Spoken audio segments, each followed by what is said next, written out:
Hello everyone, welcome to another lecture of general medicine where I make a difficult and a boring topic easy to learn. And for that, I shall be referring to the book on mind maps for general medicine by MediStudy Go. Now, why is this book my main resource to study general medicine from? Because this book is not something bookish language which is boring to read and memorize. It contains every topic in the form of mind maps, which are basically radiating from a central topic towards the outside, and they contain everything in a story-like format. And you can just memorize, write down the points in this book itself and finish your topic by studying from the mind maps book, which you can get from any e-commerce platform like Amazon, Flipkart, Dentalcard, and even the website of MediStudy Go. So let's get into the lecture for today, which is on Tetralogy of Fallot. So starting with the introduction and what this disease means, Tetralogy of Fallot, or TOF as we can summarize for the term, it is the most common cyanotic congenital heart disease, meaning cyanosis will be present, it is congenital in nature and involves the heart. It consists of 4 characteristic features which are mentioned over here and I shall be covering soon in this video.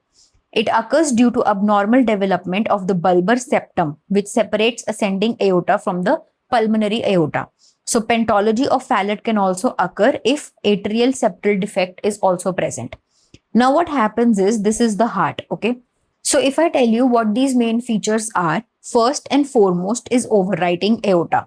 What happens is that aorta usually arises from this ventricle. But if aorta arises from both these ventricles, the blood is going to come mixed into aorta and thereby lead to cyanosis in the systemic circulation. Secondly, there is going to be pulmonary stenosis because narrowed valve is going to be present in the pulmonary vessel. This is going to lead to pulmonary stenosis. Then there is a ventricular septal defect wherein the ventricles of the heart are not separated as it should be. The right and the left ventricle are communicating with each other. Therefore, the deoxygenated and the oxygenated blood are getting mixed up. And this blood is going to go into the aorta, which is going to lead to deoxy plus oxygenated blood entering the systemic circulation and reaching all the peripheral organs, thereby leading to cyanosis and the manifestations of this disease. Lastly, the heart is trying to pump more and more because the brain is signaling that oxygen is not reaching. So pump more. The heart will pump more and that leads to right ventricular hypertrophy or the thickening of the right ventricular muscle. This is the TOF wherein 4 main features are present. Now, if the atrial septa is also involved, like here ventricular septa is involved, but if atrium also get mixed up, this is going to lead to Pentology of Fallot, wherein 5 features will be present. So this is the main criteria of organizing and detecting TOF. So what is happening in this disease and what is the pathophysiology? So the heart rate is increasing because of some defect, trying to increase the cardiac output also. This leads to an increased venous return and the right to left shunt increases. But this vicious cycle leads to systemic desaturation because the heart is not going to keep up to the load. This leads to a decreased oxygen supply in the body and increased carbon dioxide, which further leads to hypercapnia and unconsciousness because the lungs will also get overcompensated now. And the brain is going to signal the lungs to work more. So that is going to lead to an increased heart rate and a breathing rate.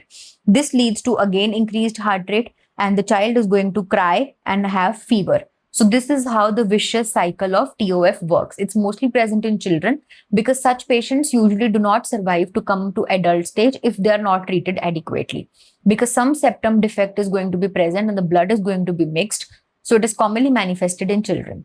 Now, how does the child try to gain relief from this situation? So when the patient or the child comes in a squatting position, the peripheral resistance is increased. If peripheral resistance will be increased, it leads to increased systemic venous return. Therefore, the blood coming from the systemic circulation to the heart will increase and the pulmonary blood flow, which is the blood flow to the lungs, will also increase, which means oxygen will increase and the patient and the child is going to feel relieved because the blood flow, which is the mixing of the blood, is going to decrease and the child is going to feel relieved. So this is how you can also detect via the clinical feature that the child is going to squat again and again because that is providing relief to him.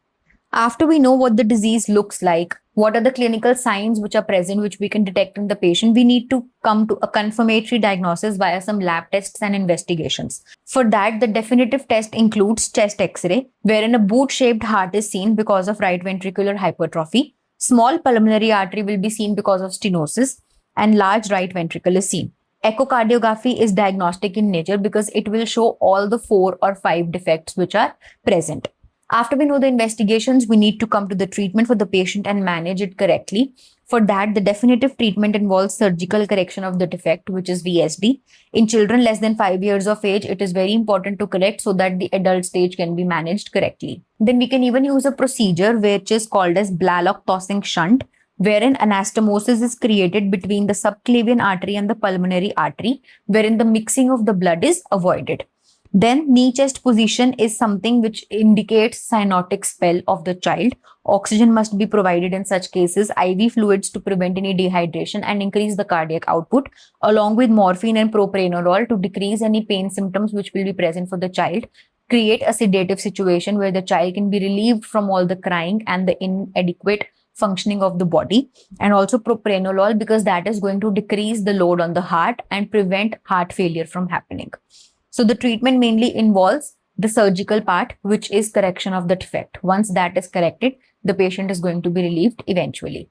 If the treatment is not done adequately and timely, what are the complications which will be seen? First is cerebrovascular accident, because the patient is going to get deranged circulation, less blood to the brain, which means cerebrovascular problem will be there. Brain abscess can be formed and infective endocarditis can happen because the valves will also get deranged due to excessive overload which is happening in the heart. So this is how you can summarize the topic of tetralogy of Fallot. And just remember the 4 key features because they can be asked in n number of Viva questions and MCQs. Coming to MCQs, so I'm going to give you 2 questions to solve before we finish up this topic. First is in the form of a flashcard. So why is TOF called a cyanotic heart disease? Because it leads to cyanosis due to mixing of the blood. Because deoxygenated blood enters the systemic circulation, causing bluish discoloration of skin and mucous membranes. And if we solve an MCQ, Tet spells are characterized by, Tet means Tetralogy of Fallot, severe hypertension, bradycardia, sudden hypotension, or sudden cyanosis and breathlessness. So sudden cyanosis and breathlessness is something which happens in this disease. If you solve such questions on our app by MediStudyGo, you're going to see the answer along with explanation in many cases. The app I'm talking about is this one by MediStudyGo, available for all the iOS as well as Android users to access resources like mind maps, notes, videos, flashcards, and MCQs. And if you want to revise any topic under 15-20 minutes, you must subscribe to the channel we have on YouTube by the name of MediStudyGo, because we post videos for all the subjects of BDS, which is going to help you prepare for your university as well as NEET exams.